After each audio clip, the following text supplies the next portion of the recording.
Before we start, hit that subscribe button and turn on notifications, because this story will follow you long after it's over. David was a normal guy. 28 years old, working a standard office job, living alone in a quiet town where nothing much ever happened. He liked his routine. Morning, coffee, the same route to work, evenings spent reading or watching TV. Safe, predictable. But deep down, David had always been a little uneasy about the dark. Just a little. Shadows always seemed too quiet, too patient. It started on a night like any other. David had stayed late at work, finishing a project nobody cared much about. The streets were empty, the streetlights flickering as he walked home. He felt the normal chill of the night, but then that feeling. The sense that someone or something was watching. He told himself it was nothing, just nerves. But then from the corner of his eye, he saw it. A flicker of darkness, like smoke that had a shape. He turned. Nothing. Just the empty street. At first he tried to ignore it, but that night, in his apartment, he noticed something new. The shadows didn't behave like shadows anymore. They lingered, shifted, stretched, and in the mirror, he caught a glimpse of it. A figure, darker than darkness itself, standing behind him. He spun around. Empty room. Heart pounding, breath short. But when he looked back in the mirror, it was closer, taller, watching. The next day, David tried to rationalize. It's stress, tired eyes, he told himself. But everywhere he went, the shadow followed. He started noticing it in reflections. Windows, spoons, even the black screen of his phone. Always there. Just out of reach.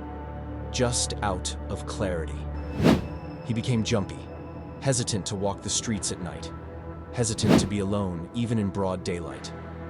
David reached out to friends. I think I'm being watched, he said. They laughed. Probably just nerves. You're overworking yourself. But it wasn't nerves. It was something else. Something patient. Something that thrived on fear. At night, in his apartment, he could feel it creeping along the walls. He would lie awake, frozen, hearing the faintest noises. A scraping, a soft thud, a whisper of air where no breeze existed. One evening, he tried to prove himself wrong. He filmed himself walking home, thinking if he captured it on camera, he'd see it was nothing. When he reviewed the footage, his stomach turned. In every frame, in every shadow, there was a darker blur, always slightly behind him, stretching in impossible ways. The shadow became bolder. In his apartment, objects started moving. Small things at first, a mug slightly off the table, a chair facing a different way. Then bigger. One night his bedroom door, locked tight, opened on its own.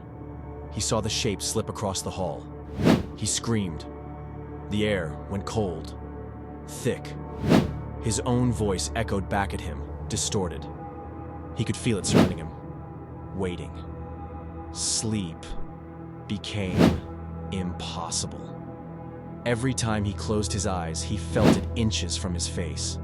Every time he opened them, he caught it mimicking him in reflections, moving slightly differently, but always following. David stopped leaving the apartment, stopped calling friends. He became a ghost in his own life, haunted by something no one else could see. One night, he woke drenched in sweat, the room darker than ever before. The shadow had grown, filling corners, stretching across walls, crawling toward him like liquid night. He whispered, almost begging, "What do you want?" Silence. And then, a cold weight pressing down, tangible in the emptiness. David realized in terror that it wasn't just following him. It had been waiting, patient, eternal. And now that he knew it was there, it would never leave. So next time you're alone, and you feel a presence just behind you, or a shadow flickers when it shouldn't, remember David. Remember that sometimes the dark isn't empty. Sometimes it's waiting, watching, and sometimes it follows, always. Subscribe for more scary stories if you dare.